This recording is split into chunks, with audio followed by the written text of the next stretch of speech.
us a little bit about the fighters that you signed.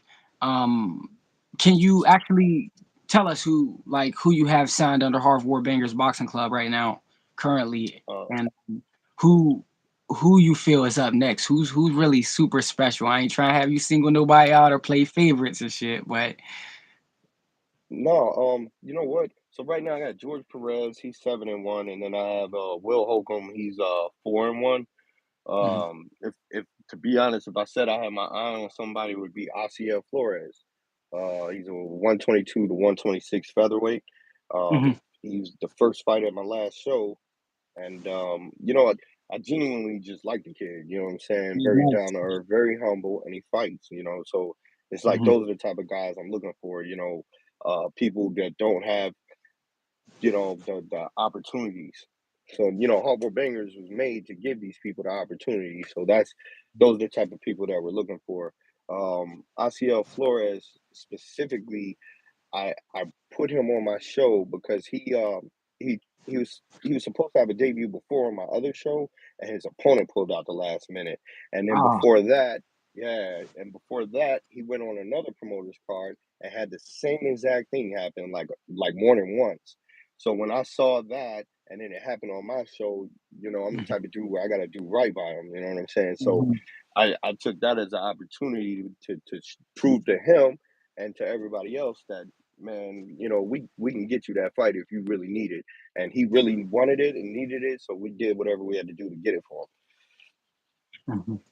That's amazing. And you kind of like beat me a little bit to my next question, which is amazing in answering the first. Would and salute opulent LD, appreciate you coming through, bro. Um, what do you seek in a fighter? I guess besides the underserved, what is it that Harv War Bangers is looking for in a fighter when they seek to sign a fighter? And for those fighters who are looking to be signed by a promoter, um, how can they stand out and get the attention or eyes from someone like Harv from Harv War Bangers Boxing Club? him. Maybe Typically, man, most promoters really just look for who can sell tickets, right? And I don't get me wrong, that's generally the plan for most promoters. You know what I'm saying? But for me specifically, I look at the amateur background, uh, tournaments. Some of these guys, I don't look for the absolute best. I'm not looking for the guy that won 10 national tournaments back to back to back. I'm looking for the guys that maybe won their first or second national tournament, because the way I look at things is everything you do in boxing is wear and tear on your body. Yeah. So when I see a guy that has 10 national tournaments, on it for the amateur side, I say, that's good to know, but you ain't really, you got a lot of wear and tear, so your career is Yeah. gonna be short. So I look Yes. for the guys that got experience in national tournaments, but not too much experience. I look at a guy that got over 100 fights. I'm like, man, you should have turned pro maybe 25 fights ago. Why are you still in it? Like, what are you proving in the amateurs? I'm looking for the That's guys that exactly. that are ready to go. Yeah, and my thoughts exactly. I didn't mean to interrupt, but it's almost like I guess it'll be now the Lomachenko theory. Like you spend up into your 30s in the amateurs, and then you transition into the pros, and you have little left Shelf to bring life. into the ring. Yeah, you brought your health bar down to here. You know what I mean? And you're Right. fighting in the red, so it they have to expedite the process, and that puts a lot of Right. pressure on you, the promoter. So that's interesting and logical. It makes sense to me. Um, so sorry, there's like YouTube alerts popping up over my questions. I apologize about that. No, that's Um, that's fine. where You, we at? Where we at? I tell you what, man. Ah, yeah. I commend guys like Devin Haney and Hmm. Ryan Garcia, because those guys turned. I mean, even though they did, they got a lot of amateur tournaments, national tournaments, but I Yeah. I still like what they do, because these guys are genuinely fighting each other. You know what I Yeah. mean? You look at Yes. so I just wanted to point that out. I'm looking for the guys that want to fight other fighters, not the guys that's just looking for building a record all the way up to 20 fights.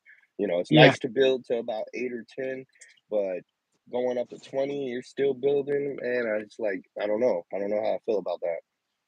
Yeah, I see what you're saying.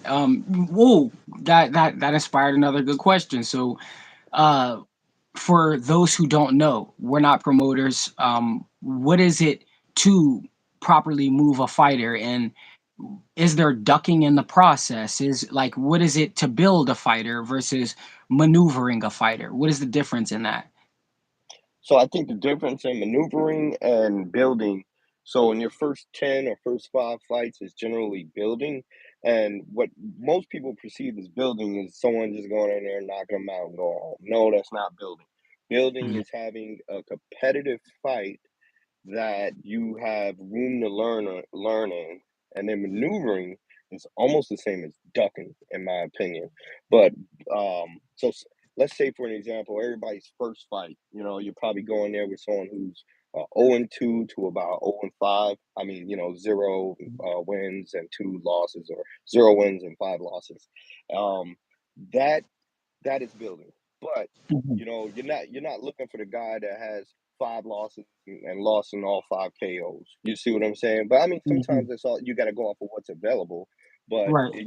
in a perfect world, what I would consider a building fight would be, let's say, somebody who has 4 losses and maybe been KO'd once, or Uh, hasn't been KO'd in all those 4 fights. Now that's a competitive fight. You know what I'm yeah. saying? It's gonna go all the rounds. When you see someone get knocked out in the first round, like, I mean, don't get me wrong, everybody has a good punch, and it's a good chance of catching somebody. But Mhm. if you look at their record and they've been knocked out in the first round of all their fights, then it's like a telltale sign of what the promoter is doing and what the fighter, the A side, is doing. Mm. Great answer. Great answer there. What is the biggest mistake you feel you've made in the sport of boxing? Woo! Man, I made a lot of mistakes in the sport of boxing. You got to Man, rank listen. them. There's a hierarchy to mistakes, but for what you can Yes, sir. share, for what you What can what I could share. what I could share, I would say my biggest mistake was was you know what? Was not my biggest mistake was not taking someone's word for them telling me who they really are, right? And what I mean Mm, by that is, like, you analyze the situation, you analyze a fighter, right? And you're also doing matchmaking, and you're sending him opponents of competitive fight, and they're constantly yeah, turning these opponents down. And then you start sending them, the bottom barrel, which I hate to refer to it like that because I respect everyone that got in the ring. but But, it's real. you It's real. know, when you start sending them that, and that's the only guys that they want to fight, Mhm, that's what I would say my biggest mistake was, because typically how the fight looks on fight night is what you expect from your promoter. You know what I mean? mhm, So if mhm, I have 10 fights and all 10 of them in the first round, that makes the promoter look bad. But then if those mhm, are the only fights, the only opponents that the fighters will agree to fight, then mhm. it's gonna still make the promoter It's look not on bad, the. but Yeah. it's actually the fighter. So my mistake is not letting those guys go the first time they did it. And it's a Mhm, learning curve, but now I'm doing that. Now I'm saying, nah, man, I can't work with you, man. You need to go somewhere else to mm, get the type of fights that you want. At the end of the day, it's entertainment, but it's also safety. And safety is a big thing, because people mhm. die in the ring. You know what I'm saying? So to Yeah. me, I want to make sure I want to make sure I go home and see my babies, see my wife. I know these fighters want to go home and see their babies and see their wives. So I don't want to do mismatches. I just want to do Mhm. competitive fights. Man, hey, sorry. My immediate reaction to that is just kudos to you because like you're not just in the sport and complaining about it because my follow-up question is what do you hate most about the sport of boxing?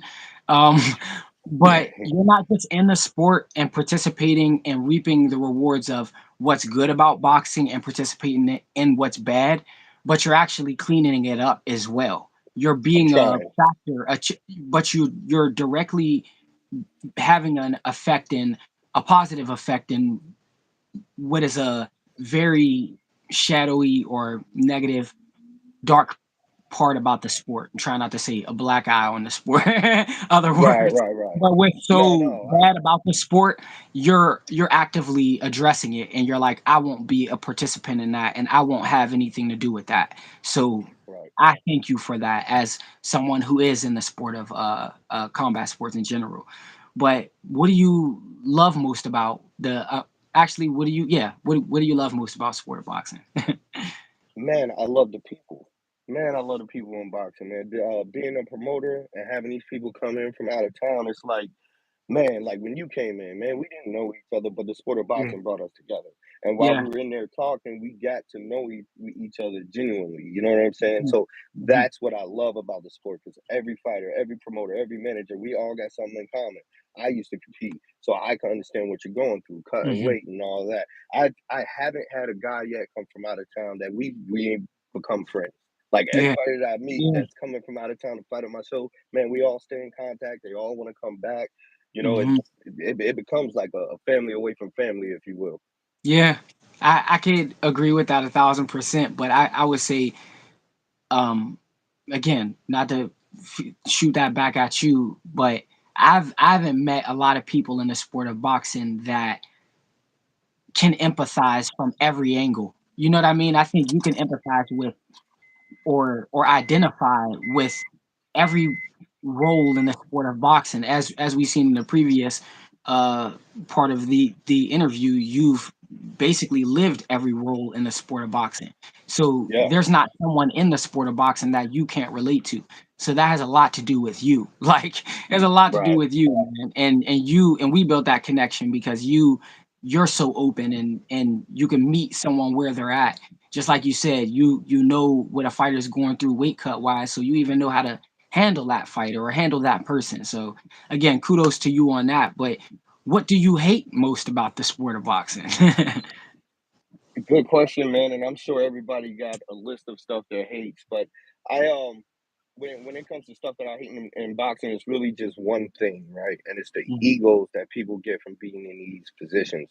So I look at myself mhm, as a promoter, but I don't put myself above anybody. I'm not like I feel like anyone should be able to come talk to me and you can ask me any type of question.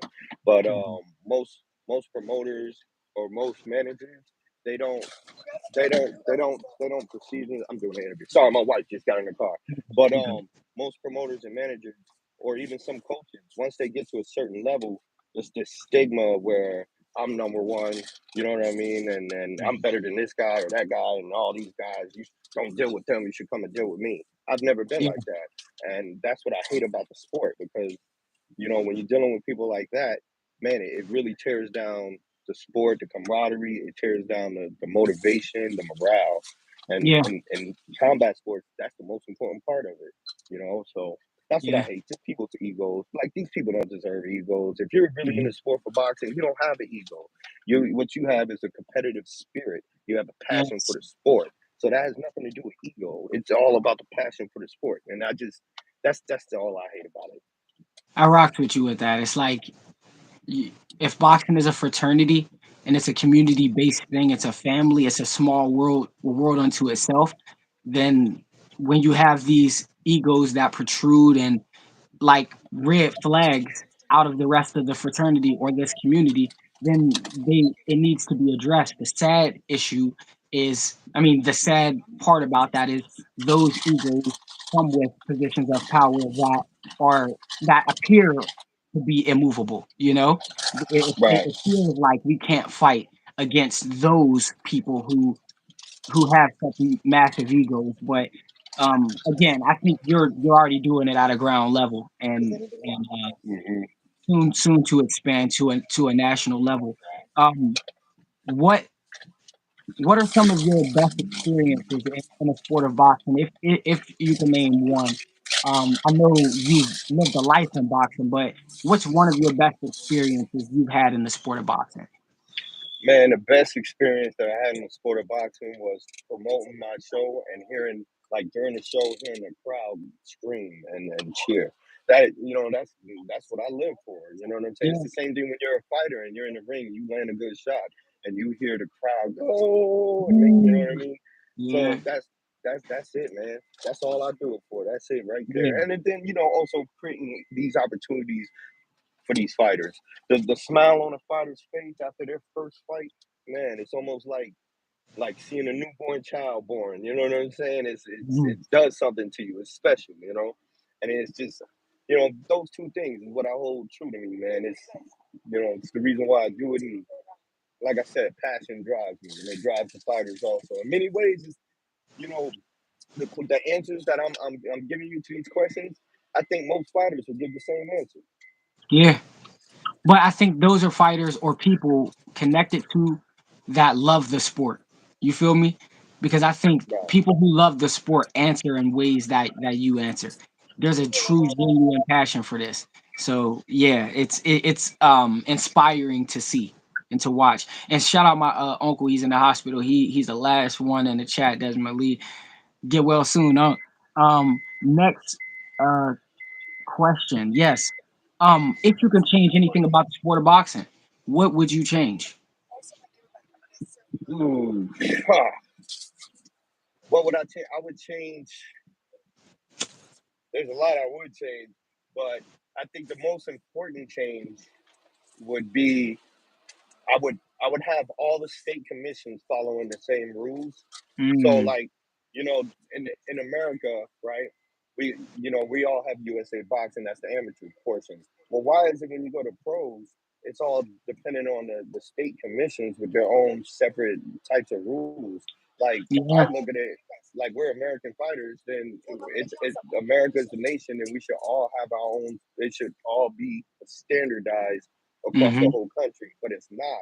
And then you have some fighters, that lost their lives, unfortunately, in the ring. You look at the commission and look at the difference in the rules that they have, and then other Hmm. commissions, you're like, what the heck is going on? Why is this?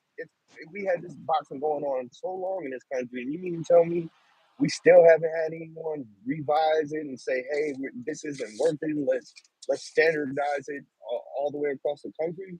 Like, what's going on? Like, how come no one Right. ever thought of that? You see what I'm saying? I don't Hmm. know, but maybe it's just me, but I No, feel to like that. we could have just I'm sorry, I didn't mean to cut you off, but to that point, it came up a while back that the ABC American Boxing Commission wanted to mhm, step into boxing because of all of the lawlessness, the involvement with Daniel Kinahan, the craziness that was going on at the time.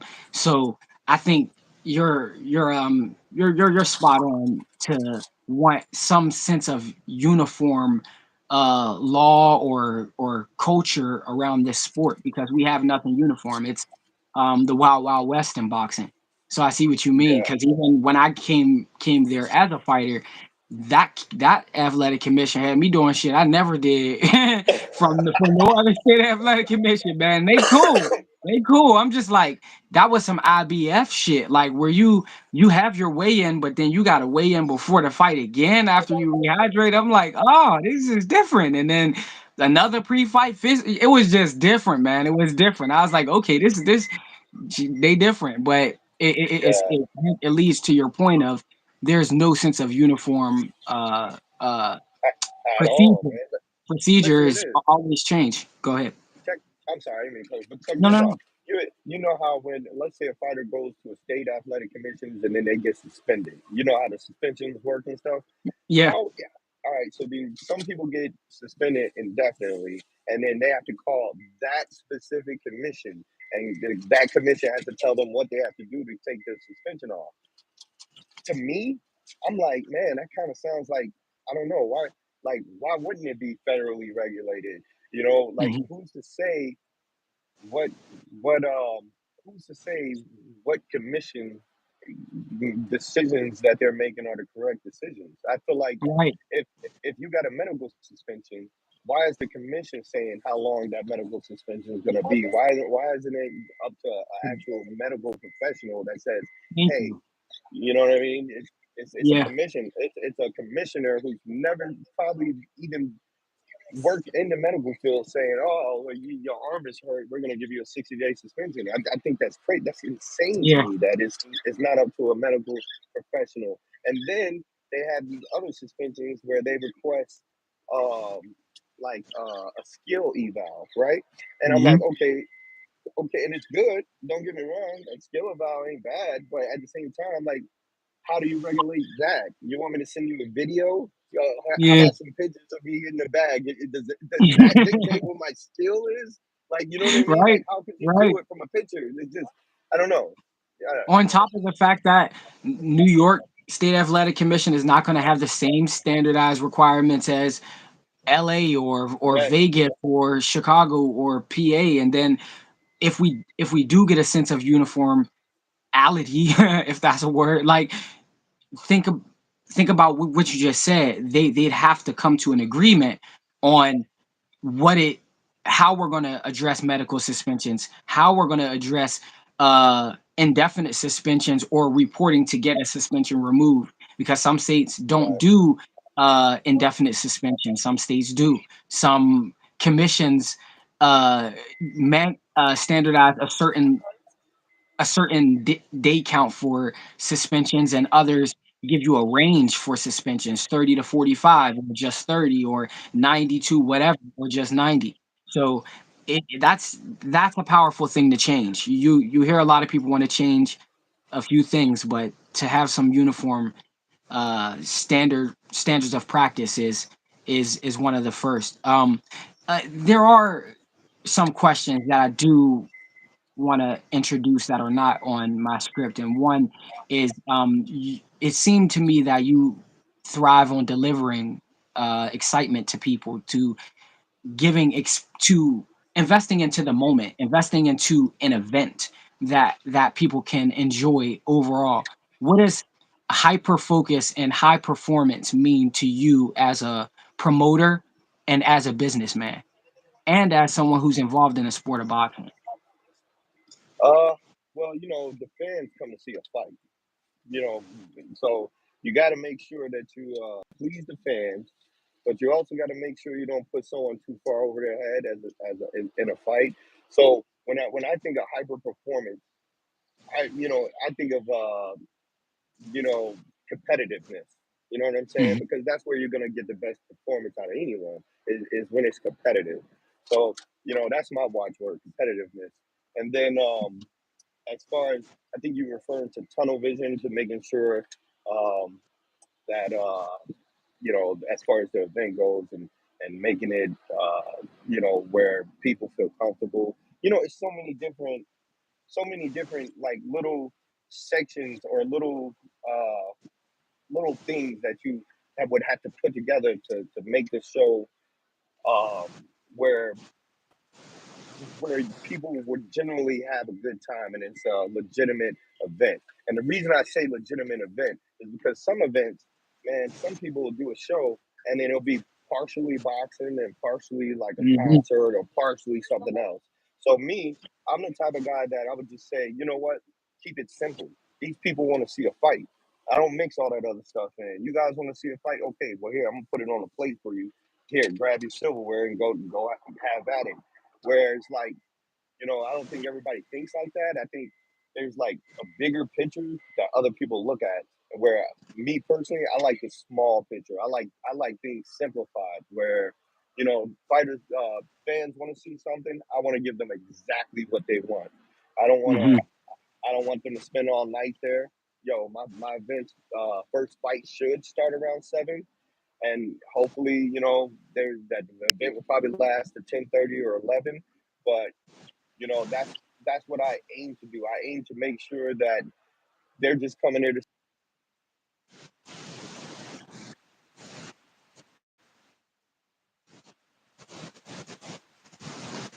You broke. No, it did. It's just you broke up a little bit at the end. We just started to lose you a little bit at the end. It may be like a bad reception area. Are you? Can you hear me clear? Oh yeah. So that's what it was. The picture's jumping, but the audio's clear.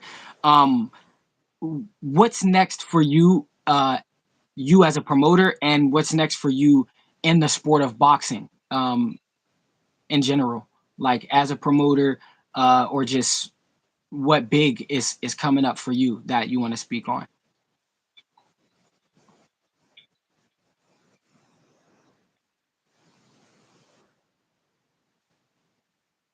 I'm sorry. Give me 1 second if you can hear me. Give me 1 second. You're kind of breaking up. You're kind of breaking up again. Are you there? You're Yeah, I'm here. okay. I Can you can hear hear me? you now. I can hear you now. Okay. Yeah, my main concern is just putting together a team of Chicago pro boxers and making a champion from Chicago. And I'm not saying that we won't have a champion from Chicago. I want to do it. Yeah. I want to have a show where you know what I'm saying. A Chicago pro fighter wins a belt at my show. I want to have that on my resume. You know, so that's what I'm concerned with right now. It's just putting Chicago on and getting getting a champion from awarding someone a championship belt at one of my pro events. Mm, I love it, man. I love it. Do you have any hobbies it, outside of the sport? Like, what do you do for fun to take your mind off of the all of the hats? When you take all of those hats off as a promoter, what do you do to woo-saw or relax or calm down? Watch boxing. Nah, it's the same with me, man. Yeah, Yeah. you gotta live, eat, shit, and sleep boxing, and that's literally what I do. You know, I had a friend that bought some like Versace clothes and stuff, right? And he was like, he gave me a shirt. And I was like, hey, you gotta have that back, man. I got my hardcore bacon boxing club shirt. I don't even want that shit. You know what I'm saying? So Yeah.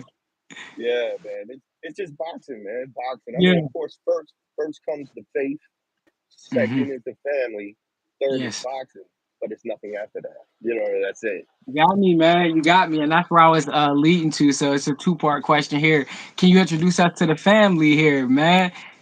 Yeah. So this That's is the the first wife. part. That's the wife. Hey. She's eating KFC, and in the back, I got four of my kids, Hey. two little ones, and then a nephew back there somewhere. Hey, man. You Hey, got a he's saying full hello, family, everybody. a full Everybody house. say hey. Hey. Hey, I love it. That's a full boxing club right there, brother. I love Yeah, it. And yeah, yeah. the My second kids part. fought. Oh, go ahead. Sorry. I'm sorry. No, no, no, no. No, my Go, go, kids. go. So the boxing business is a family business with us. So we all competed in the amateur ranks. These guys all competed. I got the two little shorties. They're coming up next. They're gonna start fighting in maybe another Yeah. year or so. So you know, it's a family tradition. My father boxed. His father boxes. Just going down the line and keeping it in the bloodline. And I know you're gonna do it too. So I ain't even got to tell Yeah. you. Man, I love it. I love it. That just added another layer to it, man. This is a legacy thing down to the familia, la familia. And the other Yeah. part is would it how has it changed? Obviously, this is different for you because it's been in your family and then you continued it on. But what was life like in boxing before having your own family and then after having your own family and obviously introducing your family to boxing? So uh, you know, the beginnings were really gritty. You know, I come from nothing. You know, my people in my family went to prison. Mom went to prison. Brothers went to prison. So boxing just became like it's just really just Mhm,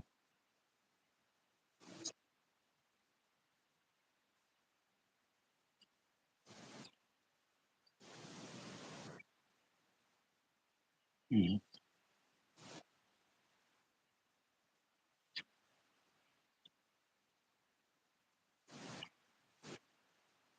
mhm.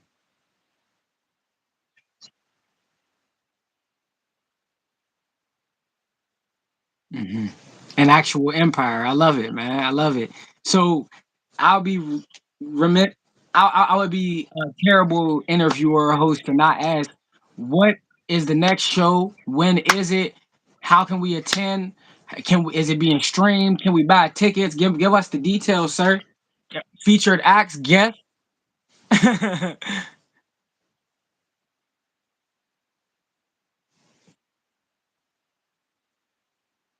every year.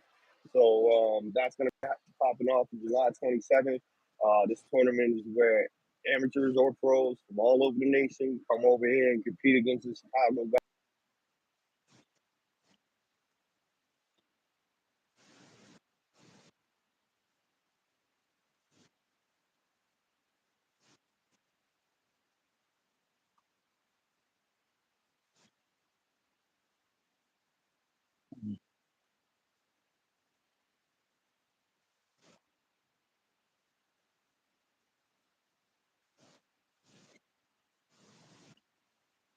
You know what I mean? Mhm. Because every time I go on the news or watch TV, all I see on Chicago is the bad stuff. But Yeah, there is a good side of Chicago, and it's a lot of love here for a lot of people from out of town. So that's what I really want to make sure that people understand that. Man, come on over here, man. This isn't it ain't what you see on TV. It's actually a really good city. It's a lot of love, a lot of beautiful culture, a lot of beautiful people in Chicago. Not you know, and most times, to be honest, from what I see, it's like if you come looking for trouble, you're gonna find it. But if you don't go looking for trouble, you're gonna have a damn good time in Chicago, and you definitely don't want to come back. that's a fact. And I would just add that my experience was a wonderful experience, and that it was a beautiful city and a beautiful place to be, and beautiful people to meet. Um, I wanted to add one thing on before I started to close us out. Thank you for being generous with your time again. But uh, I asked you something about I asked you about high performance in the shows and tunnel vision in the shows, and you essentially said you prioritize the battle, you prioritize the fighting, delivering a good fight to the people. And I can easily say from someone who's experienced that, every element, every little thing you were talking about, every little piece that goes into making a show, it all lended to uplift the fight. It didn't take away from the fight. Where, like you said, people will have a fight in a concert, not a fight with just music at it. You know what I mean? Like, or it again, you balanced the elements properly to where it uplifted the fight. It didn't overshadow or take away from it in any way. And I think that's a great venue for you. Hopefully that'll be the venue for your next show. If not, where's the location if you already have it? No, we probably use this, and Hmm. I'm the type of guy. If the wheel ain't broke, why fix it? So Yes.